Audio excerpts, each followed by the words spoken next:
जो बहरूपीय होते हैं उनको एक रूप वालों से बड़ी समस्या होती है। उनको बहुत तकलीफ़ होती है इस बात से कि वो उनका एक ही रूप है, जो अंदर है वही बाहर है। योगी जी जो है वो मन से भी भगवान हैं और अपनी वेशभूषा में भी भगवान है। पीडीए साहब पीडीए लेकर के आ गए। पीडीए क्या है? उन्होंने कहा साहब पिछड़ा दलित अल्पसंख्यक पीडीए। फिर कहा पीडीए क्या है? तो उन्होंने कहा पीडीए जो है वो कुछ और है। फिर आया फिर पीडीए कुछ और है। पीडीए की प्रतिदिन इन्हें परिभाषा को चेंज किया, उसके फुल फॉर्म को चेंज किया। आगामी 2027 के चुनाव में पक्का डूबेंगे अखिलेश। तो इस बात से उनके साबित होता है कि उनको सिर्फ अपने परिवार की चिंता है, उन्हें दल की चिंता नहीं है। उनको पता है कि भाई एक परिवार के लोग हैं, कहाँ जाएंगे साहब, टूट के यहीं रहेंगे। आपके परिवार से ही शिवपाल यादव जी टूट करके जा करके आप समाजवादी पार्टी, प्रगतिशील समाजवादी पार्टी बनाने का काम किया था। फिर आपकी समाजवादी पार्टी कितनी बार टूटी है, कितनी बार टूट सकती है, ये बात आप भी बखूबी जानते हैं। कॉकरोच को तो हमारे देश की जनता कभी पसंद नहीं करती और ज़बरदस्ती आने वाले कॉकरोचों को तो बिल्कुल ही पसंद नहीं करती। कॉकरोच का इलाज करने के लिए हमारे पास दो चीज़ें होती हैं भारतीय नागरिकों के पास, या तो बेगौन होता है या होता है। तो जहाँ बेगौन होता है वहाँ बेगौन छिड़क दिया जाता है और जहाँ आवश्यकता होती है वो आपने राजस्थान में देख लिया। आप कौन होते हैं जाकर के स्कूलों के अंदर चेक करने वाले? आप जो है वो 48 घंटे का अल्टीमेटम देंगे आकर के आतंकवादियों की तरह। आप ये देखो ना, समाजवादी पार्टी के कार्यकर्ता अभी सत्ता में नहीं है, मुझे हर तरह से जो है बहुत सारे थ्रेट करते हैं, बाकायदा नीचे लिखते हैं कि हमारी सरकार आने दो तो तुम्हें बताएंगे। अखिलेश यादव और उनका पीडीए। जब पीडीए की शुरुआत अखिलेश यादव ने की थी, उन्होंने कहा था पीडीए यानी पिछड़ा, दलित और अल्पसंख्यक। फिर उस ए में आदिवासी आ गए, फिर उस पी में पीड़ित भी आ गए और कहा कि जो जो पीड़ित है वो पीडीए के साथ है। और अब आखिर में उस पीडीए में जो पीडी का शॉर्ट फॉर्म है वो पंडित ही है, ये अखिलेश यादव ने बोला। और अब मुख्यमंत्री योगी आदित्यनाथ ने बयान दिया कि जिस तरीके से लगातार पीडीए की परिभाषाएं बदल रही हैं, 6 महीने में 600 बार पीडीए का अर्थ बदल चुका है कि कहीं इस बार पी से पाकिस्तान ना हो जाए। योगी आदित्यनाथ ने इस पूरे मुद्दे पर चुटकी ली, लेकिन उसके बाद अखिलेश यादव का एक बयान आया जो ये लगता है कि अखिलेश यादव कहीं ना कहीं एक टारगेट करना चाहते हैं, किसी रंग को टारगेट करना चाहते हैं जो किसी एक कहा जाए किसी समुदाय से या किसी धर्म से जुड़ा हुआ है। वो कहते हैं कि एक रंगी, जो ये शब्द उन्होंने बोला है कि इसको जरा ध्यान से सुनिए। उन्होंने कहा कि एक रंगी क्या जाने पीडीए के बहुरंग। आप जानते हैं कि योगी आदित्यनाथ जिनकी छवि एक प्रखर हिंदुत्व वाली है और वो कपड़े भी भगवा रंग के, एक ही रंग के वो कपड़े पहनते हैं, और इस समय ऐसा बयान अखिलेश यादव का आना, वही अखिलेश यादव हैं जो कह रहे हैं कि सनातन ही समाजवाद है और समाजवाद ही सनातन है। और उसी सनातन के उस रंग को अखिलेश यादव किस घृणा के साथ बोल रहे हैं उनके बयानों में, ये नज़र आप लोगों को आ रहा होगा। क्या नज़र आ रहा है आपको जो अखिलेश यादव ने कहा कि एक रंगी क्या जाने पीडीए के बहुरंग? देखिए, जो बहरूपीय होते हैं उनको एक रूप वालों से बड़ी समस्या होती है। उनको बहुत तकलीफ़ होती है इस बात से कि वो उनका एक ही रूप है, जो अंदर है वही बाहर है। योगी जी जो है वो मन से भी भगवान हैं और अपनी वेशभूषा में भी भगवान हैं। उनका एक विचार, उनकी एक विचारधारा है जो कि कभी बदल नहीं सकती। अखिलेश यादव कौन है? अखिलेश यादव जो है वो कभी टोपी लगा करके मुसलमान हो जाते हैं, कभी जो है वो अन्य किसी धर्म की तरफ जो है उनका झुकाव हो जाता है, कभी वो जो है ओबीसी हो जाते हैं, कभी वो जो है वो सनातनी हो जाते हैं, कभी वो राम भक्तों पर गोली चलाने वाले हो जाते हैं। तो उनके रंग जो है वो यदाकदा बदलते रहते हैं माहौल के हिसाब से। उनको ये देखना होता है कि साहब हमारा कौन सा रंग, हमारा कौन सा रूप किस वक्त हमारे वोट बैंक को खुश कर सकता है, ये उनकी विचारधारा हमेशा रहती है। पीडीए को लेकर के पिछले 2024 से आप देख रहे होंगे, बल्कि 2023 से इनका पीडीए साहब पीडीए लेकर के आ गए। पीडीए क्या है? उन्होंने कहा साहब पिछड़ा, दलित, अल्पसंख्यक पीडीए। फिर कहा पीडीए क्या है? तो उन्होंने कहा पीडीए जो है वो कुछ और है। फिर आया फिर पीडीए कुछ और है। पीडीए की प्रतिदिन इन्हें परिभाषा को चेंज किया, उसके फुल फॉर्म को चेंज किया। पब्लिक ने पीडीए का एक जो है वो अपने हिसाब से भी एक फुल फॉर्म बना दिया, और वो फुल फॉर्म ये है कि 2017 से आप लगातार देखते आ रहे होंगे कि उत्तर प्रदेश की जनता अखिलेश यादव को करारा जवाब देती चली आ रही है कि हर चुनाव में इनका सुपड़ा साफ होता चला जा रहा है।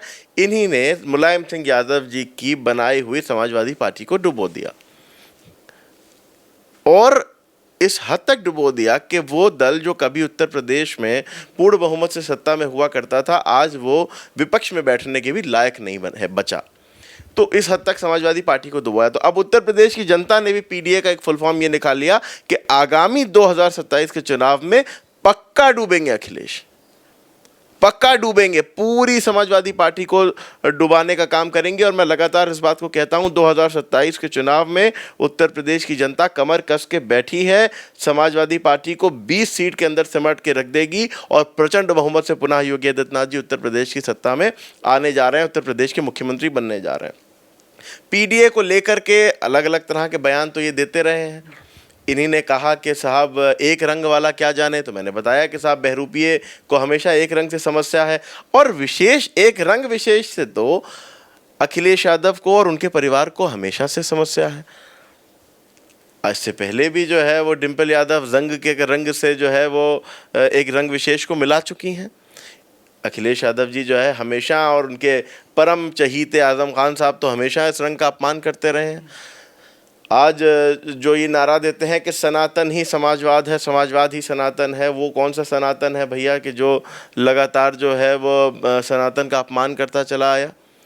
जो भंडारे में भी गए तो जाकर के उनको ये नहीं पता था कि जहाँ पर भोज चढ़ाया जाता है। मैं एक मुसलमान होकर के सब चीज़ें जानता हूँ, क्योंकि ये कल्चर है हमारे भारत का, हमारे देश का कल्चर है। हमारे देश में जो है वो सभी धर्मों के पर्व और त्यौहार बहुत आज़ादी के साथ मनाए जाते हैं और सब एक साथ मिल के मनाते हैं। अखिलेश यादव को वो तक नहीं आता। 2012 में आप कहते थे कि साहब मैं पूजा नहीं करता, फिर उसके बाद जो है वो आप मंदिरों में जाते दिखाई देने लगे।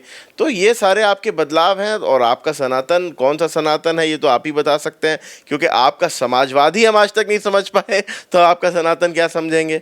तो आपको उत्तर प्रदेश की जनता समझ चुकी है, आपके बारे में उत्तर प्रदेश की जनता जान चुकी है। पीडीए का फुल फॉर्म आप कुछ भी रख लीजिए, पीडीए के फुल फॉर्म में जनता ने कमर कस ली है और ये तय कर लिया है कि 2027 में पक्का डुबाना है अखिलेश को। अच्छा, अभी हम देख रहे हैं कि अखिलेश यादव का एक बयान सामने आया। उन्होंने कहा कि सपा आज तक क्यों नहीं टूटी। पश्चिम बंगाल में टीएमसी टूट गई, महाराष्ट्र में शिवसेना टूट गई, सपा क्यों नहीं टूटी? क्योंकि उसमें सारे ही लोग परिवार के हैं, ज़्यादातर परिवार के लोग हैं, इसलिए नहीं टूटी।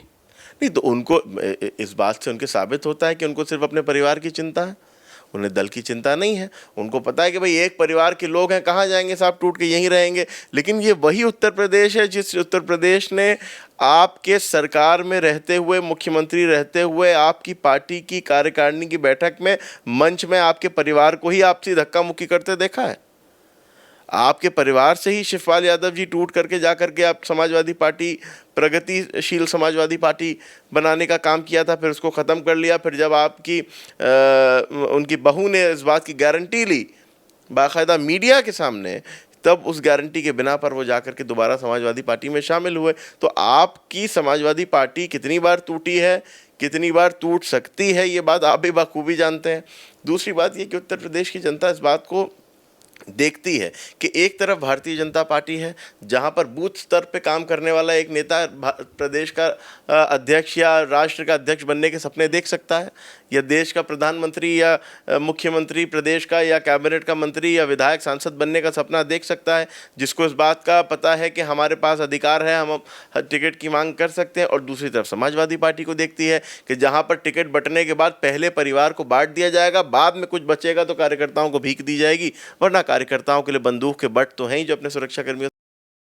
तो उत्तर प्रदेश की जनता भी जानती है, समाजवादी पार्टी के कार्यकर्ता भी जानते हैं कि इनके परिवार से अगर कुछ झूठन बचेगी तो कार्यकर्ताओं को शायद मिल जाए, वरना सारी सीटों पर, सारे ओहदों पर, सारे पदों पर पहला अधिकार तो इनके परिवार का है, क्योंकि ये पार्टी ही परिवार की है।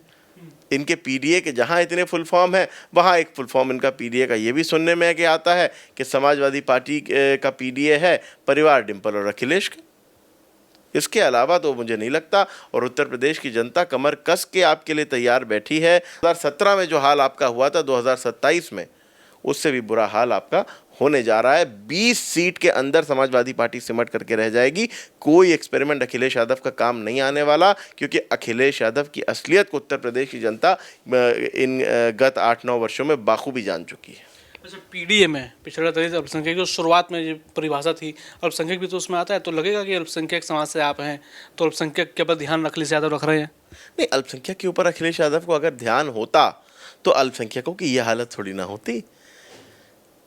अल्पसंख्यकों में जो भारत का मैं मुसलमान की बात करूं, उत्तर प्रदेश के मुसलमानों की मैं बात करूं, तो उत्तर प्रदेश के मुसलमानों के लिए समाजवादी पार्टी ने क्या काम किया है, बस इतना बता दीजिए। एक सिंगल काम। किसी भी मुस्लिम स्कॉलर के पास आप जाइए, मैं इन तथाकथित सेक्युलर नेताओं की बात नहीं कर रहा हूं। आजम खान को मंत्री बना दिया, कई लोगों को सांसद का टिकट दे दिया। नहीं, आजम खान को मंत्री आपने बनाया ताकि आजम खान अपना साम्राज्य बना पाए। मुसलमानों के लिए क्या किया ये बताइए। मुख्तार अंसारी को आपने जो है मुसलमानों पर थोपने का काम किया था, मुसलमानों के लिए क्या किया ये बताइए। अतीक अहमद को संरक्षण आपने दिया होगा, लेकिन मुसलमानों के लिए क्या किया ये बताइए। मुसलमानों के विकास के लिए आपने 1% भी काम किया होता तो वो दिखाई देता। आपने मुसलमानों के लिए एक काम नहीं किया। और ये बात आप किसी एक आम मुसलमान के पास रैंडमली चले जाइए और उसके पास जाइए और उससे पूछिए कि अपने दिल पर हाथ रख करके बताओ, कसम खा करके बताओ कि क्या काम अखिलेश यादव ने या समाजवादी पार्टी ने मुसलमानों के हित में किया है। एक भी काम, सिंगल एक काम, मुसलमानों को बहकाने के अलावा, मुसलमानों को वरगलाने के अलावा, मुसलमानों को ये दिखाते हैं कि तुम्हारा महत्वपूर्ण काम तो ये है कि सिर्फ तुमको भारतीय जनता पार्टी को सत्ता में आने से रोकना है। मुसलमान के दम पर आपको सत्ता करनी है, मुसलमानों के दम पर आपको सत्ता में आना है, राजनीति करनी है, लेकिन मुसलमानों के विकास की बात आपको नहीं करनी। और मुसलमानों के विकास की बात मैं फिर कह रहा हूँ, साफ सुन लीजिए, मुसलमानों के विकास की बात केवल और केवल वही कर सकता है जो मुसलमानों को मुख्य धारा में लाने की बात करे। और मुसलमानों को मुख्य धारा में लाने की बात अगर किसी ने की है तो केवल और केवल नरेंद्र मोदी ने की है, भारतीय जनता पार्टी ने की है। अच्छा, राजस्थान शूरवीरों की मिट्टी है, यहाँ पर कई बड़े बड़े योद्धा हुए। उसी राजस्थान के जयपुर में एक छोटे से गांव में एक नई पार्टी है, कॉकरोच जनता पार्टी, जो जंतर मंतर पर पूरा उन्होंने किस तरीके से माहौल ख़राब किया था हमने देखा। वो राजस्थान के उस गांव में पहुंचते हैं, गांव वालों से उनका विवाद होता है तो थोड़ी कुटाई पिटाई उनकी गांव वाले कर देते हैं। फिर वो कहते हैं कि भाजपा जो है हम पे हमला करवा रही है, क्या कहेंगे? देखिए, मैं बार बार इस बात को कहता हूं कि हमारे जो देश की जनता है, जो हमारी देश की संस्कृति है, जो हमारे देश की सभ्यता है, ये बहुत सफाई पसंद लोग हैं। हमारे जो भारतीय डीएनए है, इसमें आंतरिक सफाई जो है वो बहुत बहुत महत्वपूर्ण है। हमारा देश उस कल्चर को मानता है कि बग़ैर स्नान किए हुए महिलाएं रसोई घर में नहीं जाती। रसोई में जाने से पहले, खाना बनाने की तैयारी करने से पहले उनको जो है वो स्नान करना होता है। या जो रसोइये भी होते हैं, या घर में महाराज भी होते हैं, जो या कुक भी होते हैं, ये हिंदू और मुसलमान, मैं सबकी बात बता रहा हूँ। मैं सिर्फ और सिर्फ किसी एक वर्ग विशेष की बात नहीं कर रहा हूँ, हिंदू और मुसलमान सब में। हम अपने आप को पाक साफ कर लेते हैं, उसके बाद खाना बनाना शुरू करते हैं। तो और वहाँ पर अगर उसी किचन में जो है वो कॉकरोच आ जाए तो सबसे बड़ी टेंशन का काम होता है। तो कॉकरोच को तो हमारे देश की जनता कभी पसंद नहीं करती, और ज़बरदस्ती आने वाले कॉकरोचों को तो बिल्कुल ही पसंद नहीं करती। कॉकरोच का इलाज करने के लिए हमारे पास दो चीज़ें होती हैं भारतीय नागरिकों के पास, या तो बेगौन होता है या होता है। तो जहाँ बेगौन होता है वहाँ बेगौन छिड़क दिया जाता है, और जहाँ आवश्यकता होती है वो आपने राजस्थान में देख लिया। वो तो बेचारे स्कूल ठीक कराओ आंदोलन चल रहा है, स्कूल ठीक कराओ आंदोलन चला रहे हैं, स्कूल ठीक कराने गए थे। ये काम जिलाधिकारी का है कि कॉकरोच का है? आपको अगर देखिए, आप एक भारतीय नागरिक की हैसियत से आपका अधिकार है कि आप अपने देश की सरकार से सवाल पूछें, अपने अधिकारियों से सवाल पूछें, लेकिन आप कौन होते हैं जाकर के स्कूलों के अंदर चेक करने वाले? किसने आपको अथॉरिटी दी? आपने फेसबुक पर और इंस्टाग्राम पर एक पेज बना लिया और आप जो है वो देश में जो है वो हर चीज़ के लिए अधिकृत हो गए।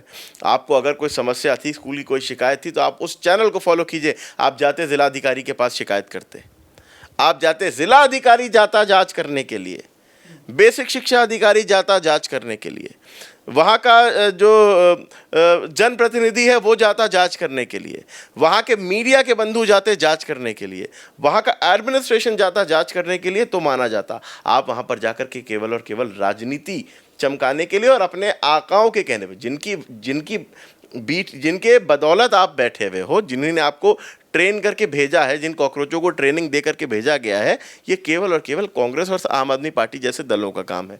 दिल्ली में भी एक स्कूल में गए थे, अभिजीत दिपके नाम है, क्या नाम है, अभिजीत दिपके जो है वो दिल्ली में भी एक स्कूल में गए थे। उन्होंने वहाँ का वीडियो बनाया, स्कूल की जर्जर हालत दिखाई कि 3 साल पहले ये स्कूल बना था और जो है वो देखो कितनी बुरी स्थिति है, कितना ख़राब स्कूल है, ये है वो है। फिर उसके बाद उनको याद आ रहा है 3 साल पहले तो हमारे अब्बा अरविंद केजरीवाल मुख्यमंत्री थे। फिर याद आया कि हमें जन्म देने वाले अरविंद केजरीवाल ही मुख्यमंत्री, फिर जल्दी से उस वीडियो को डिलीट किया। तो ये आपकी सोच है कि आप भारत की जनता को बेवकूफ़ समझते हैं, आप भारत की जनता को अंधा समझते हैं। और आप कौन होते हैं, आप आकर के मीडिया पे धमकाएंगे? आप जो है वो 48 घंटे का अल्टीमेटम देंगे आकर के आतंकवादियों की तरह। हम इस्तीफे की मांग कर रहे हैं, लेकिन झारखंड में कह रहे थे अकाउंटेबिलिटी चाहिए हमें तो बस, लेकिन कह रहे हैं कि अब राजस्थान के शिक्षा मंत्री का इस्तीफा चाहिए। उनसे कहीं रखा है, ले लो, आओ। राजस्थान के बाद यूपी की तरफ कह रहे हैं कि अब चलना चाहिए, मध्य प्रदेश होली है, राजस्थान होली है, अब कह रहे हैं यूपी की तरफ चलते हैं। देखिए, मैं बता दूं, आप यूपी आइए, वो मैं बस ये बताना चाहता था, यूपी में बेगौन की शॉर्टेज है, पैसे की शॉर्टेज नहीं है। 15 अगस्त को जब लाल किले की प्राचीर पे प्रधानमंत्री नरेंद्र मोदी थे, तो उन्होंने एक शब्द बोला कि हमने नक्सलियों से लड़ा, आतंकवादियों से लड़ा, लेकिन जो दिमागी नक्सल इस देश में हैं, जो दिमागी नक्सल हैं, अब उनका इलाज करना होगा, उनसे लड़ना होगा। लेकिन दिमागी नक्सल प्रधानमंत्री ने बोला, यहाँ टारगेट पूरा विपक्ष हो गया। नहीं, क्योंकि देखिए नक्सल, मैं आपको बताऊं, आज़ादी के इतने समय बाद से भारतीय जनता पार्टी तो अभी 10-15 साल से सत्ता में, इससे पहले अन्य दल सत्ता में थे। नक्सलवाद को ख़त्म करने के कभी प्रयास क्यों नहीं किए गए? क्योंकि उनकी पॉलिसी थी डिवाइड एंड रूल की। उनकी पॉलिसी थी कि आदिवासियों को जो है वो अलग थलग रखो और राजनीति करो, सत्ता में रहो। भारतीय जनता पार्टी क्या नरेंद्र मोदी किस नीति पे काम करते हैं? नरेंद्र मोदी कहते हैं सबको मुख्य धारा से जोड़ो और कुछ बनाओ तो विकसित भारत बनाओ, विश्वगुरु बनाओ भारत को। वो दल जो कभी चाहते ही नहीं थे कि नक्सल खत्म हो, नक्सलवाद खत्म हो, उनको करारा तमाचा इस बात से पड़ा कि वो महिलाएं, वो बच्चियां, वो बहनें, वो बेटियां, वो माएँ कि जिनके हाथ में ये तथाकथित सेक्युलर हथियार थमा दिया करते थे, आज वही हाथों में मेहंदी लगा करके, हाथों में चूड़ियां पहन करके, हाथों में नेल पॉलिश लगा करके रैंप वॉक कर रही हैं। इनके कलेजों पर सांप लौटते हैं ये सब चीज़ें देख करके। ये नक्सलवाद जो ज़मीन पर था वो दरअसल इनके दिमागों का था, इनके दिमागों में वो नक्सलवाद था। ज़मीन पर तो वो नक्सलवाद खत्म हो गया, अब इनके दिमागों के नक्सलवाद को भी ख़त्म करना है। और बताने की ज़रूरत ही नहीं कि किनके दिमागों में था। वो तो जैसे ही प्रधानमंत्री जी ने दिमागी नक्सल का नाम लिया, सब आकर के छाती पीटते आ गए, हाँ हमें कह रहे हैं, हमें कह रहे हैं, हमें कह रहे हैं। साहब, हमने तो खाली ये कहा कि सामने एक जो आदमी बैठा है बेवकूफ़ है, खुद ही खड़े हो गए, आप हमें बेवकूफ़ कैसे कह रहे हैं? एक बड़ा मज़ेदार किस्सा आपको सुनाऊं। एक बार एक मुशायरा हो रहा था, मुशायरे में वो जो शायर पहुँचे, उन शायर ने एक शेर पढ़ा। उस शेर में ये कहा कि साहब थानेदार चोर है, कुछ शेर ऐसा पढ़ा कि थानेदार चोर है। तो शाम को आए और थानेदार उसको उठा करके ले गए। तो कहा कि साहब आपने कह दिया थानेदार चोर है। तो वो थानेदार कहने लगे कि साहब, वो शायर कहने लगे कि साहब मैंने ये थोड़ी ना कहा था कि कौन सा थानेदार चोर है। तो वो बोले कि हमें नहीं पता कौन चोर है। तो यही इनके साथ दिमागी नक्सलवादियों के साथ हुआ कि उनसे कहा कि साहब दिमागी नक्सल का इलाज करना होगा। कहा दिमागी नक्सल कौन है? कहा साहब हमको कह रहे हैं, हमने तो आपका नाम नहीं लिया। कहले तो हमें नहीं पता क्या किसी दिमाग में नक्सलवाद है। तो नशेब में पानी भरने का काम यहाँ पर हुआ, जहाँ गड्ढा था वहाँ पानी भर गया। और मैं ये बताना चाहता हूँ कि देखिए, वो सरकार, वो नेतृत्व जो देश की इतनी बड़ी समस्या का समाधान कर सकती है, उसी के पास क्षमता भी है कि दिमागी नक्सल का भी इलाज करे। और इन दिमागी नक्सलवादियों के इलाज से ही विकसित भारत की नींव रखी जाएगी। अच्छा, हम देखते हैं कि आपके समाज के लोग, अल्पसंख्यक समाज के लोग हैं, फेसबुक पे, इंस्टाग्राम पे हमने कई बार आपको देखा है कि आपको अपशब्द कहते हैं, तमाम सारी चीज़ें कहते हैं। तो क्या लग रहा है अल्पसंख्यकों की हालत क्या है कि अल्पसंख्यक ही अल्पसंख्यक को गलिया रहा है? आप ये देखो ना, समाजवादी पार्टी के कार्यकर्ता अभी सत्ता में नहीं है, तब अल्पसंख्यकों को इतनी बात कह रहे हैं, तब अल्पसंख्यक को इतनी गाली दे रहे हैं। जब सत्ता में नहीं है, सत्ता में होते होंगे तो अल्पसंख्यकों का क्या हाल करते होंगे। मैं एक अल्पसंख्यक हूँ, एक अल्पसंख्यक होने के नाते हमारे जो समाजवादी पार्टी के जो पदाधिकारी हैं वो मुझे हर तरह से जो है बहुत सारे थ्रेट करते हैं, बाकायदा नीचे लिखते हैं कि हमारी सरकार आने दो तो तुम्हें बताएंगे, तुम्हारा हिसाब किया जाएगा, तुम्हारा हिसाब लिया जाएगा। तो आप सत्ता में है नहीं, आने के कोई इम्कानात नहीं, तब आपके ये विचार हैं, और सत्ता में होते होंगे तो आपके क्या हाल होते होंगे। दूसरी बात मैं ये कहना चाहता हूँ, उन लोगों को मैं जवाब देना चाहता हूँ कि देखिए, बहुत सारे लोग जो अपशब्दों का प्रयोग करते हैं, लोकतंत्र है, आपको अधिकार है, मुझे भी मेरी बात कहने का अधिकार है, आपको भी आपकी बात कहने का अधिकार है, लेकिन मुझे केवल वही लोग गाली देंगे कि जो मेरी बात का जवाब नहीं दे सकेंगे, जो ये नहीं, जो ये जवाब दे दें कि साहब अखिलेश यादव ने मुसलमानों के लिए इतना काम किया, अखिलेश यादव ने मुसलमानों के लिए ये परियोजनाएं दी। अखिलेश यादव की सरकार में मुसलमान विकसित हुए। अखिलेश यादव की सरकार में मुसलमान सुरक्षित थे। अखिलेश यादव की सरकार में मुसलमान शिक्षित हो रहे थे।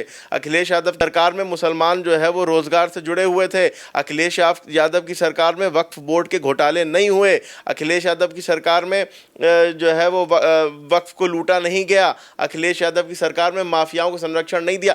इन सवालों के जवाब अगर आप दे पाइएगा तो आप मुझसे बात करेंगे। आप नहीं दे सकते इसलिए आप कुछ भी कह रहे हो, फिर आप तो चाहे मुझे ट्रोल कर लो या आप शब्द कह दो, उससे फ़र्क नहीं पड़ता। लेकिन आपको ये बात जाननी होगी, अखिलेश यादव की सरकार में वक्फ लूटे गए।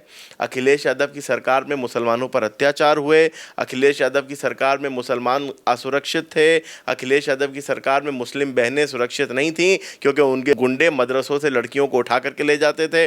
अखिलेश यादव की सरकार में मुसलमानों को लूटा गया। अखिलेश यादव की सरकार में मुसलमानों पर लाठियां चलाई गईं। अखिलेश यादव की सरकार में मुसलमानों के अधिकार छीने गए। अखिलेश यादव की सरकार में मुसलमानों के मदरसे तोड़े गए। अखिलेश यादव की सरकार में मुसलमानों को पर जो है वो हर वो जुल्म हुआ कि जो अखिलेश यादव सत्ता में रह करके कर सकते थे।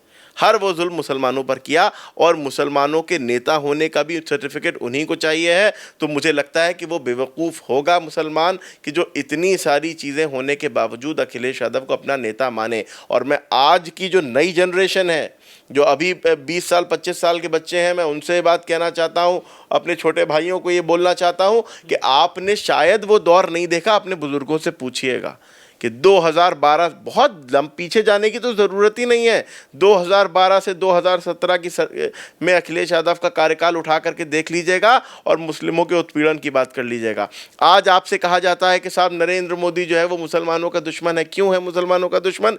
इसलिए है मुसलमानों का दुश्मन क्योंकि साहब वो गुजरात में 2002 में एक दंगा हुआ था। मैं उन लोगों से कहना चाहता हूं, उन भाइयों से अपने कहना चाहता हूं कि आपसे जो लोग कहते हैं उनसे ये सवाल पूछना कि 2002 के उस दंगे के बाद 10 साल तक कांग्रेस सत्ता में रही, एक जांच कमेटी ना बना सकी। इतनी निकट्टू सरकार थी, इतनी नाकारा सरकार थी, क्योंकि कांग्रेस ये जानती थी कि उन दंगों के लिए दोषी नरेंद्र मोदी नहीं थे। और 2002 के दंगों पर सवाल उठाने वाले, उनसे ये पूछिए कि 2015 के मुजफ्फरनगर दंगे के, अगर 2002 के दंगे में बतौर मुख्यमंत्री को नरेंद्र मोदी को आप दोषी मानते हैं तो अखिलेश यादव को 2015 मुजफ्फरनगर दंगे के बाद अपना मसीहा कैसे मान सकते हैं? इसका जवाब दीजिएगा।